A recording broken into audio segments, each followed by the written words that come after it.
Apocalipse 19, verso 11, diz: Cristo, vencedor da besta e do falso profeta, diz assim: Vi o céu aberto e eis um cavalo branco.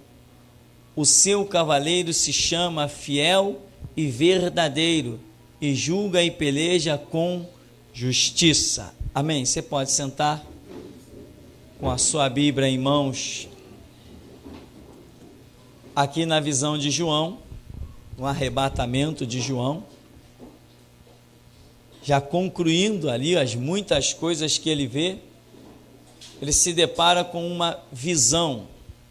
Não é algo que estava acontecendo, é algo que iria acontecer e ainda está para acontecer. Viu o céu aberto, ele teve uma visão. Um cavalo branco, o seu cavaleiro se chama Fiel e Verdadeiro, e julga e peleja com justiça. Quem é esse cavaleiro? É o Senhor Jesus. Está num cavalo branco. E não é um branco de paz, porque ele está vindo para pelejar. É um branco de justiça. Diz que ele peleja e julga com justiça.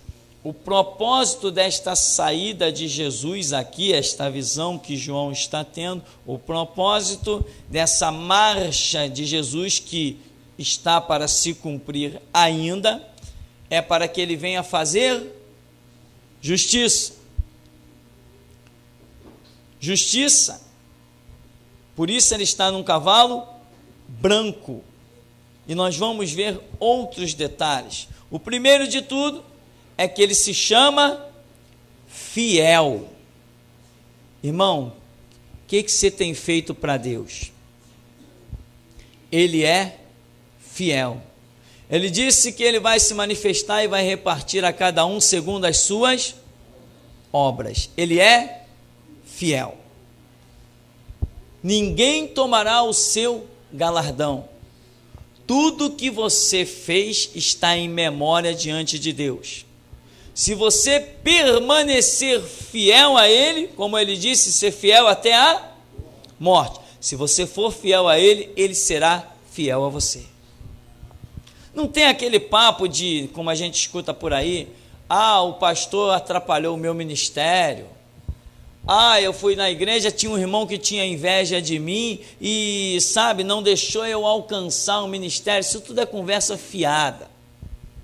Ninguém atrapalha ministério de ninguém, porque ministério é um tratado de Deus com a pessoa, é algo pessoal. Como é que alguém pode atrapalhar o meu ministério? E olha que tentaram, e tentam até hoje. Então ninguém atrapalha ministério de ninguém.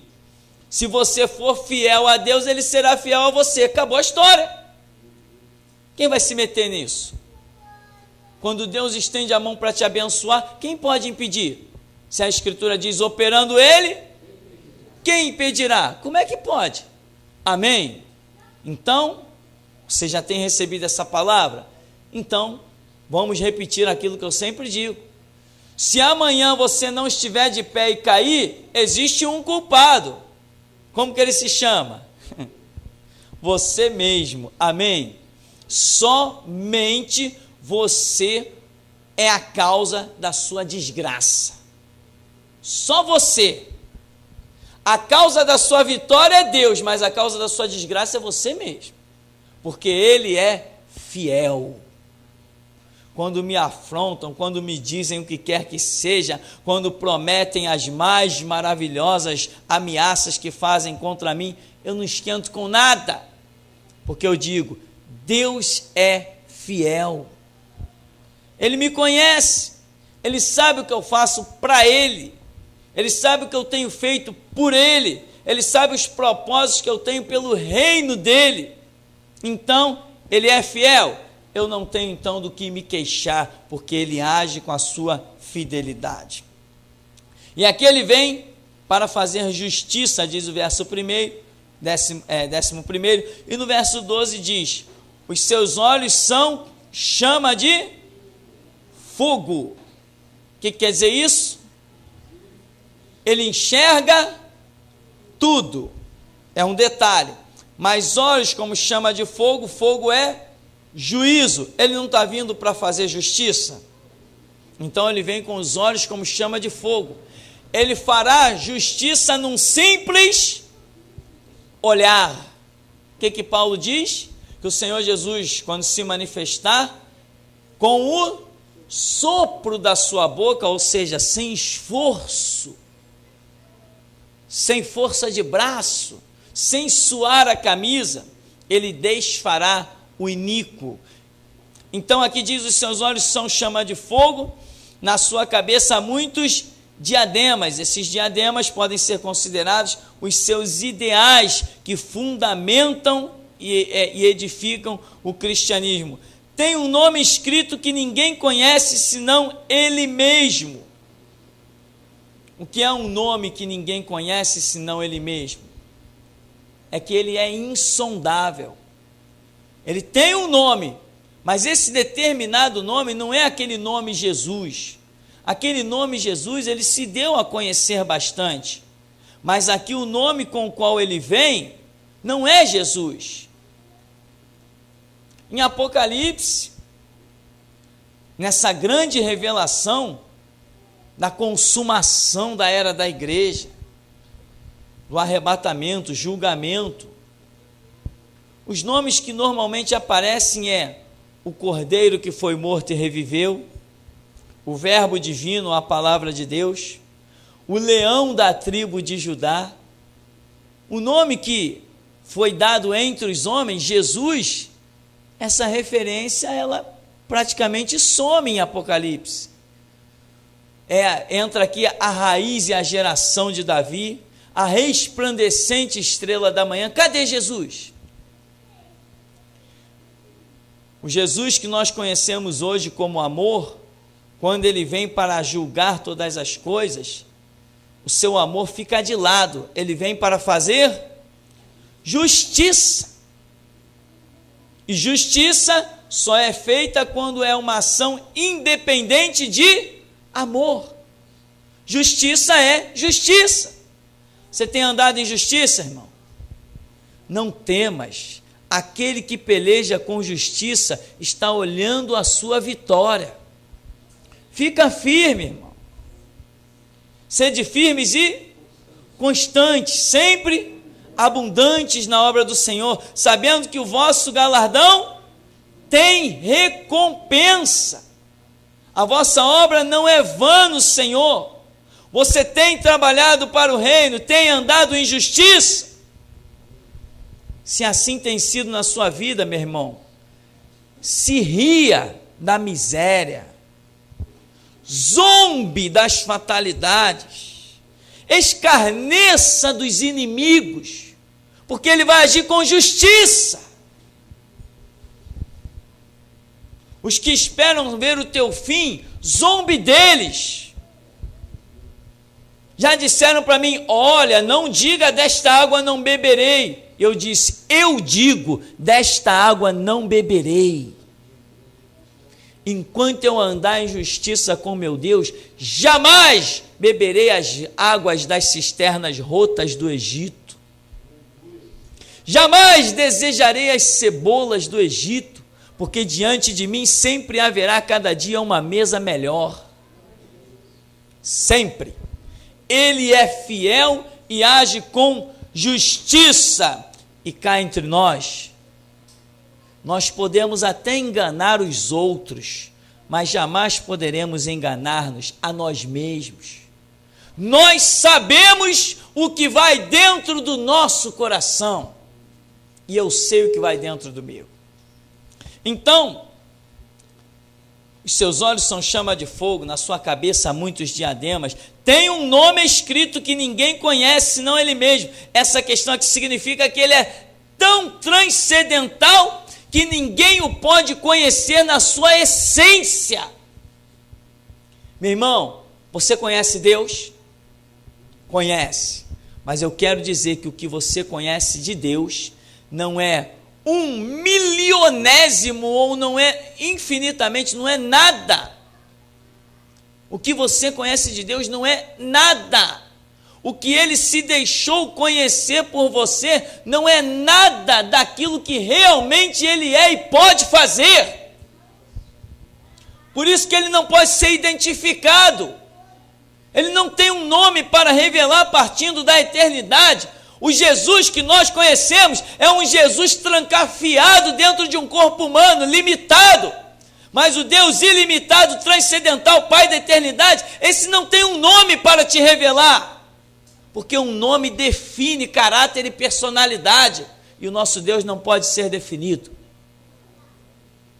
Ele tem um nome.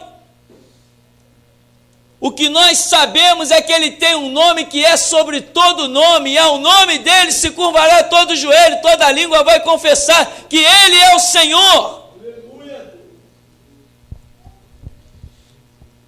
Ninguém conhece senão ele mesmo, é muito profundo, ninguém pode conhecer.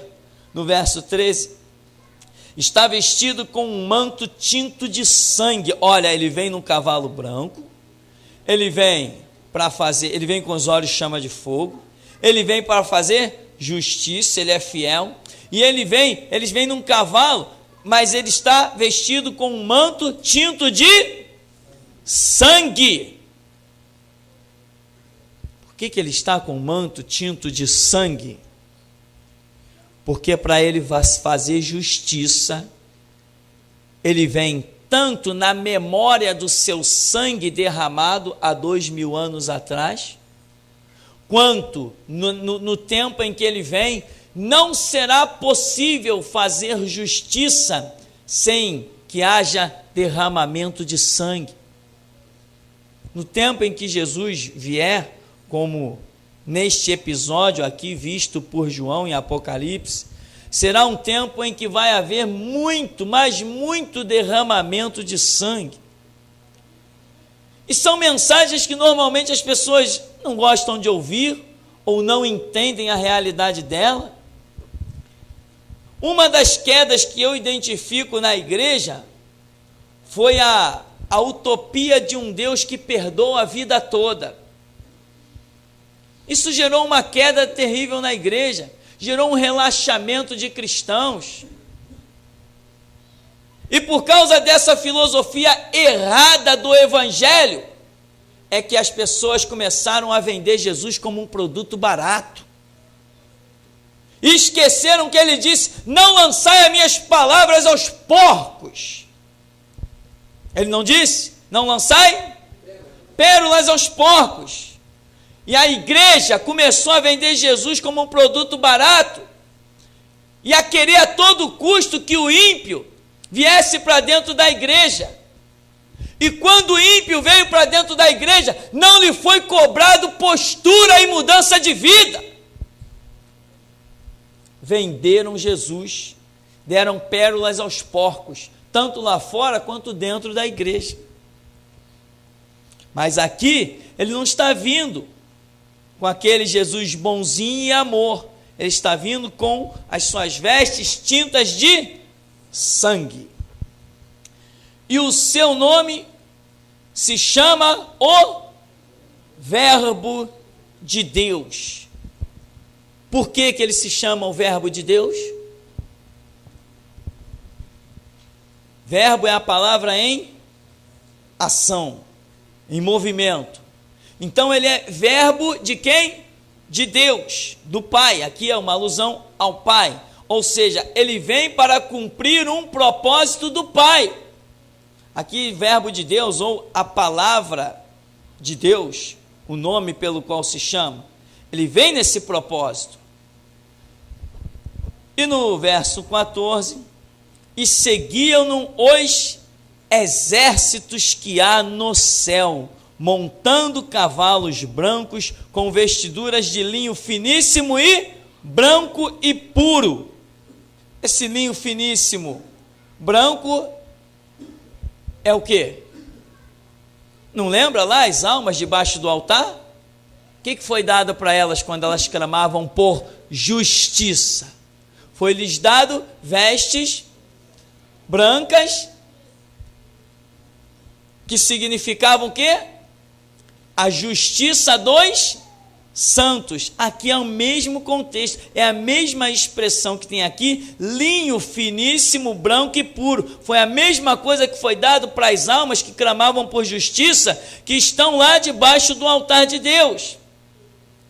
E aqui vem um exército, uma multidão seguindo Jesus, montado em cavalos brancos, com vestidura de linho finíssimo puro. Ora, para que Jesus precisa dessa multidão, desse exército todo? Ele é o Todo-Poderoso. Esse exército todo só está demonstrando, meu irmão, que realmente o nosso Deus, ele sempre será muito além do que o que nós possamos imaginar. Ele falou: as minhas ovelhas eu as tenho na palma da minha mão. As minhas, quer dizer, plural, vamos dizer, todas as minhas ovelhas estão na palma da minha mão. E ninguém as pode arrebatar. Se ele quiser ordenar uma parte só desse seu exército para guardar o seu povo, quem poderá tocar? Quem poderá romper os muros espirituais da igreja?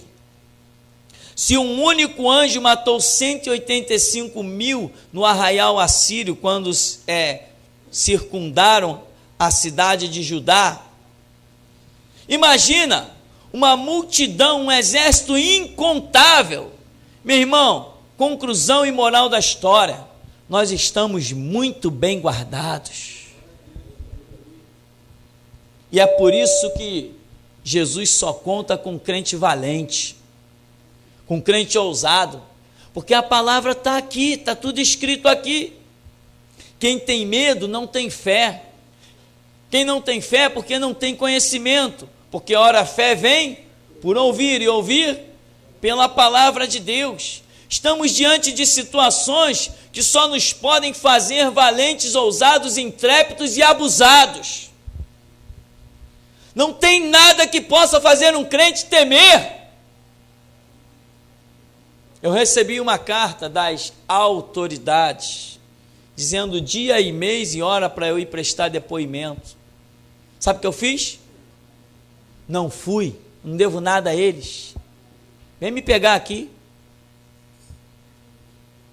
Quem manda na minha vida é o meu Deus. Eu não tenho obediência a prestar autoridade nenhuma. Eu orei e o Senhor não me disse para ir, eu não vou. Mandem outra carta. Vem me prender, me põe algema, me leva para dentro da cadeia, que até lá eu piso na cabeça do diabo. Quem manda na minha vida é o meu Deus. Eu não tenho nada, nenhuma obediência a prestar aos juízes da terra. Eu sou sacerdote, fui comprado com sangue. Agora, meu irmão, deixa eu dizer uma coisa. Recebe essa unção na sua mente. Entenda isso. Que você vai chegar numa posição um dia, que se você obedecer a homens, Jesus vai dizer assim para você: ah, é a eles que tu quer obedecer? Então obedece, vive com eles. Porque a palavra dele diz: eu vos comprei do mundo, não devo nada a ninguém.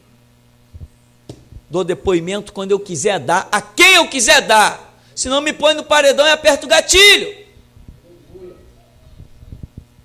Ninguém abre a minha boca se eu não quiser abrir. Então, meu irmão, presta atenção. Existe miríade. Lembra que Jesus lá, quando foram no Getsemane prender ele, Pedro sacou da espada e ele cortou até a orelha do homem lá, do Malco, servo do sumo sacerdote. Jesus foi, pegou a orelha do homem, prendeu no lugar de novo. Nem assim deixaram ele escapar. Por quê? Porque era chegada a hora dele. E o que ele diz para Pedro? Pedro, guarda a tua espada na bainha. Não beberei eu o cálice que o Pai me dá? Ou não pensas tu que eu poderia rogar ao Pai e ele me daria aqui agora miríades e miríades de anjos e nada disso aconteceria? É nisso que eu creio.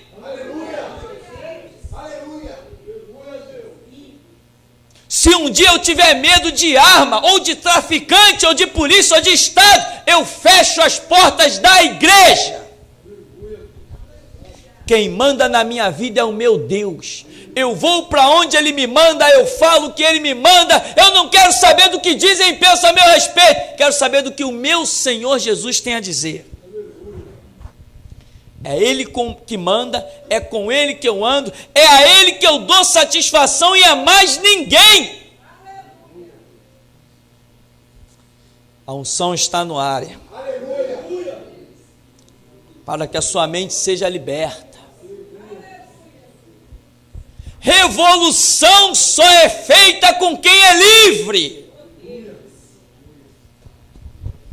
Quem ainda é cativo jamais será um revolucionário. E Jesus está precisando de pessoas, conforme a oração que já foi feita nessa noite. Pessoas que se prestem ao seu serviço e não perca tempo em prestar obediência a ninguém mais. Que se diga apenas a teu respeito: és tu o perturbador de Israel? Sou, com muito prazer. Então, vem exércitos e exércitos celestiais acompanhando o Senhor Jesus. Só de olhar para aquele exército, Satanás pediu licença e foi procurar o que fazer. Sabia disso? Só de olhar para um exército desse, o diabo pede: dá licença, se eu sair do caminho. Só do diabo olhar, meu irmão, para o anjo que acampa-se ao redor dos que o temem e os livra, provai e vede que o Senhor é bom. Só do diabo olhar para a sua vida e ver os anjos que estão à sua esquerda e à tua direita, ele sai do caminho. O diabo entende isso, mas quem tem que entender somos nós. Que muitas vezes é isso que acontece. O diabo vê Deus nas nossas vidas e nós mesmos não vemos. Aí ele diz: seguiam nos exércitos que há no céu, montando cavalos brancos, com vestiduras de linho finíssimo, branco e puro.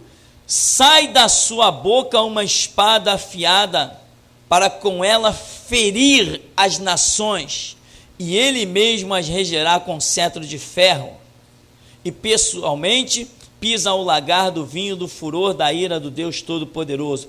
Sai da sua boca uma espada afiada para fazer o quê? Para ferir as nações. Que espada é essa? É a sua palavra, está lá escrito no começo do livro, Apocalipse capítulo 1, está escrito que essa palavra da sua boca, aquela espada que sai da sua boca, é a sua palavra. E aqui está dizendo que ele vem com ela. Lembra que ele falou: se alguém não crê nas minhas palavras, eu não julgo, mas as minhas palavras o julgarão no dia do juízo. Hebreus 4,12 diz que a palavra de Deus é viva e eficaz e mais penetrante que espada afiada de 2 gumes, penetra a divisão da alma e do espírito, juntas e medulas, e é apta para discernir os pensamentos e as intenções dos corações. Ele nos tem dado já a palavra, ele vem para consumar a ferida das nações, mas nós já começamos a feri-las. Nós temos ferido as nações. O que são as nações? São as pessoas. Nações aqui não é nações, países. Nações são as pessoas, porque não existe nação sem homem para habitar nela. Nós temos ferido as nações. Lembra o que disseram dos apóstolos? Estes que transtornaram o mundo chegaram também até nós. Eles feriram as nações também. E você quer ferir? Por isso a Escritura diz: faz a minha língua como a pena de um destro escritor. Para quê? Para ferir mesmo. Quem não quiser se curvar terá que ser ferido. Aí ele diz aqui: ele mesmo as regerá com cetro de ferro, e pessoalmente pisa o lagar do vinho do furor da ira do Deus Todo-Poderoso. O que é pisar o lagar do vinho do furor da ira do Deus Todo-Poderoso? Naqueles tempos antigos, o vinho ele era feito num cercado onde as pessoas pisavam as uvas até que o suco da uva pudesse ser extraído e fermentado para que o vinho, pudesse ser utilizado, o suco da uva. E aquele pisar é o mesmo símbolo, quer dizer, massacrava as uvas o máximo possível. E aqui está dizendo que o próprio Jesus vem fazer isso. Ele vem pisar, as uvas ali eram símbolos das próprias pessoas. Jesus vem pisar, ele vem, diz aqui, o lagar do vinho do furor, ele está com fúria, ele está enfurecido, ele está irado, do furor da ira do Deus Todo-Poderoso. Quer dizer, Deus marcou um dia para derramar a sua ira com grande indignação contra toda a humanidade. Tem no seu manto e na sua coxa um nome escrito: Rei Aleluia. Dos Reis e Senhor dos Senhores. Ele tem no seu manto e na sua coxa um nome escrito: Rei dos Reis e Senhor dos Senhores. Ele tem no manto, na roupa que veste, mas ele mesmo está marcado no próprio corpo. É assim que temos que ser, irmão. Somos o que somos e vestimos o que somos. Além de estar marcado no corpo, até as vestes mostram o que somos. Se alguém está pensando que usamos capa para esconder o que somos, está enganado, porque as nossas vestes também mostram o que somos. Nós queremos mostrar o que somos. Não estamos preocupados com a intolerância, a discriminação, não estamos preocupados se alguém vai fechar o mercado na nossa cara para não comprarmos. Pode fechar o mercado na nossa cara, porque nós vamos chegar em casa, vamos botar a mesa e vamos comer fartamente. Porque está escrito: digno é o obreiro do seu salário. Jesus nunca disse que o nosso salário dependeria de mãos humanas. Ele é quem dá o seu salário. Então ele tem no seu manto, no que estaria por fora, mas ele também tem na sua coxa, no seu próprio corpo, o que ele realmente é. Você tem sido, irmão, ou você tem sido o quê? Por dentro você é o crente todo-poderoso, mas quem te olha por fora, quem é você? Por dentro você diz assim: o meu Deus pode tudo. Mas lá dentro do teu trabalho, quem olha para você só te vê as vestes disfarçadas, mas não te enxerga por dentro. O que você é por dentro, você tem que ser por fora. A palavra diz que você tem que ser sim, sim e não, não, porque o que passa disso é do diabo. Cuidado para o diabo não te enganar, irmão. Cuidado. Aquele que me confessar diante dos homens, eu confessarei diante do meu Pai que está no céu. E aquele que me negar diante dos homens, eu negarei diante do meu Pai e dos seus santos anjos. Então, vi um anjo posto em pé no sol, e clamou com grande voz, falando a todas as aves que voam pelo meio do céu: vinde, reuni-vos para a grande ceia de Deus, para que comais carne de reis, carne de tribunos, comandantes, carne de poderosos, carne de cavalos e seus cavaleiros, quer dizer, guerreiros, carnes de todos, quer livres, quer escravos, tanto pequenos como grandes. Ou seja, Deus não vai deixar passar nada. O dia que ele se manifestar para julgar, não vai passar nada. Se nós fôssemos ver o que está incluído em cada detalhe desse aqui, primeiro ele diz, comer carne de reis. Reis são os chefes máximos do Estado. Na época só existia reis, na época dessa revelação. Carne de comandantes ou tribunos, já são um estágio abaixo. Carne de poderosos, carne de cavalos e seus cavaleiros. Cavalos e seus cavaleiros são os exércitos que são fortes e poderosos, que na época o poderio bélico era contado através dos cavalos. Carne de todos, quer livres, quer escravos, pequenos e grandes. Ninguém escapa da ira de Deus. Ninguém vai escapar. Está até escrito que naquele grande dia, as pessoas desejarão a própria morte, mas terão que ficar vivas. Diz a Escritura, a morte fugirá deles. Mas um detalhe interessante que diz aqui, me chama a atenção, carne de todos, quer livres, quer escravos, tanto livres como escravos, ou seja, todos tiveram oportunidades dadas por Deus, então agora ele vem cobrar de todo mundo. Não adianta, mas eu era escravo. Não, você pode até ser um escravo aprisionado no corpo, mas ninguém aprisiona a alma de um ser humano. Você pode ser até aprisionado em dificuldades financeiras, etc, etc, mas a confissão dos teus lábios ninguém pode aprisionar. Ninguém pode aprisionar o teu espírito. Deus fez o homem livre. E ele mesmo disse, pois o Filho vos libertar, verdadeiramente sereis livres. E ele fez uma obra para que isso aconteça, a sua morte na cruz.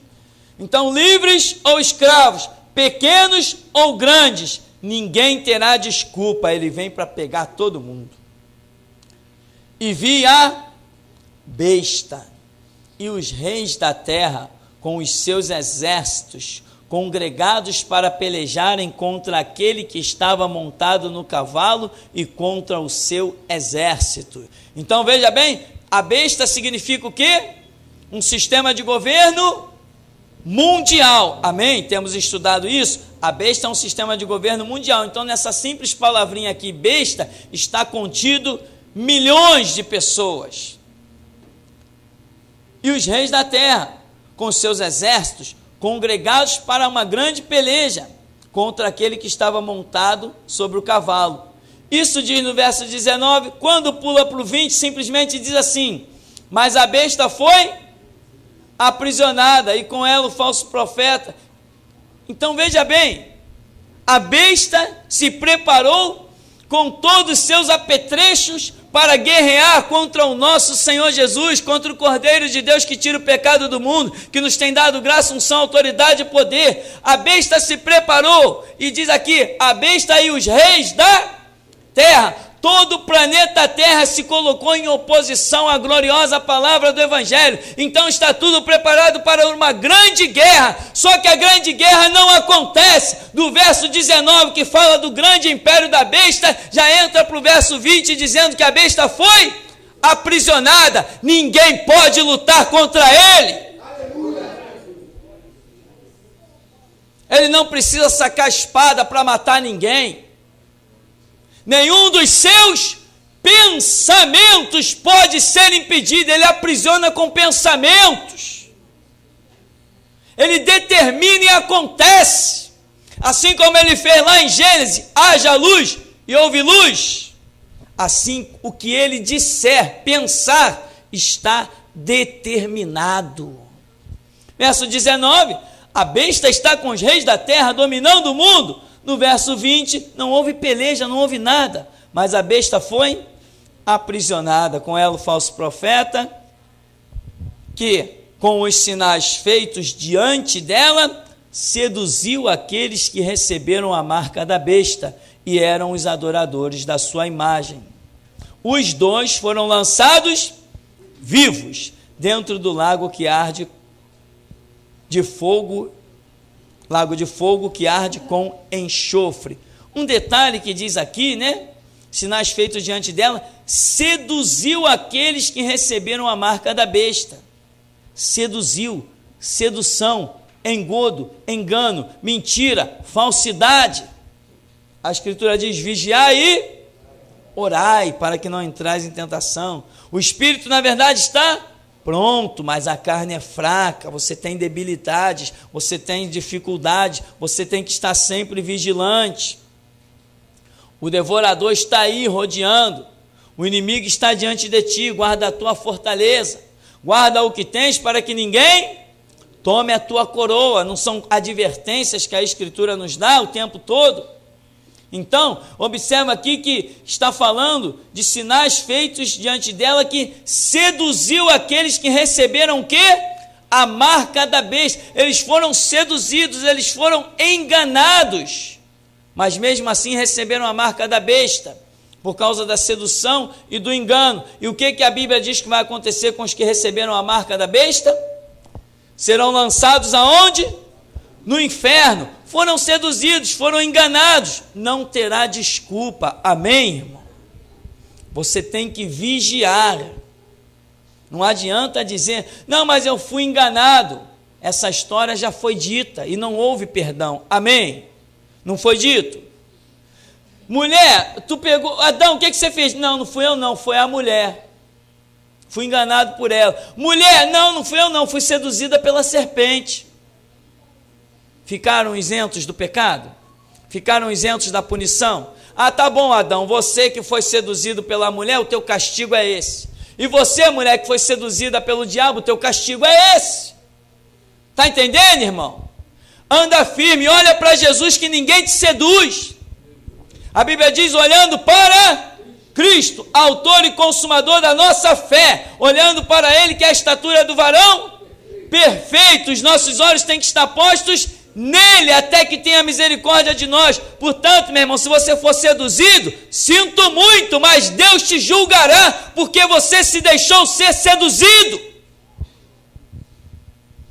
Ele não vai te poupar, porque aqui diz, pela sedução, receber a marca da besta, mas outro episódio vai dizer, que os que receberam a marca da besta, não herdaram o reino de Deus. Aqui, verso 21, nós terminamos dizendo, os restantes foram mortos com quê?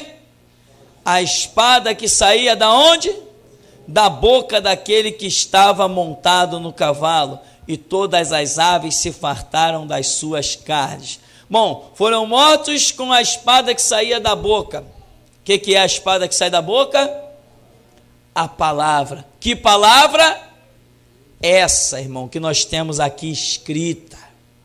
Essa palavra tem poder de dar vida e esta palavra tem poder de dar morte, decretar a morte. Por isso que o Senhor Jesus disse para Pedro, o que tu ligares na terra será ligado no céu, o que tu desligares na terra será desligado no céu, ou o que tu permitires e proibires. Então aqui fica o desfecho. Foram mortos com a espada que saía da boca, né? É o que Paulo diz, que Jesus vai se manifestar e com o sopro da sua boca ele aniquilará o iníquo, quer dizer, o homem do pecado e toda a sua organização. Então, essa espada que sai da boca de Jesus, você tem ela? Ela está aí? Paulo diz, né, que a palavra está perto de ti, na tua boca e no teu coração. Davi diz, escondi a tua palavra no meu coração, para eu. O salmista diz, lâmpada para os meus pés e luz para o meu caminho, é a tua palavra. Sou mais prudente do que os velhos, porque guardo os teus preceitos. Então, esta palavra que sai da boca de Jesus, que ele aniquilará toda a perversidade, é a mesma que já nos tem sido dadas. Portanto, você tem noção do poder que está na sua vida? Esse poder que está na sua vida, meu irmão, não é para você estar prestando obediência para vagabundo de morro. Esse poder que está na sua vida não é para você ter medo de um revólver, meu irmão. Esse poder que está na sua vida não é para você ter reverência a soldados, cabo, sargento, tenente ou capitão ou brigadeiro. O poder que está na sua vida é para dizer para presidentes, governadores e prefeitos: senta no banco que eu te ensino a escapar da morte, meu amigo. Senta no banco que eu vou pregar para que os demônios saiam da sua vida. Esse é o poder que está na sua vida, meu irmão. O poder que está na sua vida não é para você se submeter às autoridades da terra, é para reinar sobre elas. Consegue entender isso? Consegue compreender uma coisa dessa?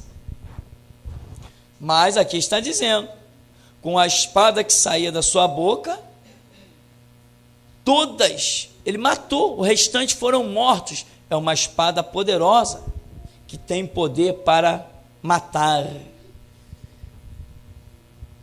E esta palavra, o mais glorioso dela, que ela pode se propagar apenas no pensamento. Quando você vai mencionar esta palavra, você não precisa mencionar abrindo a boca.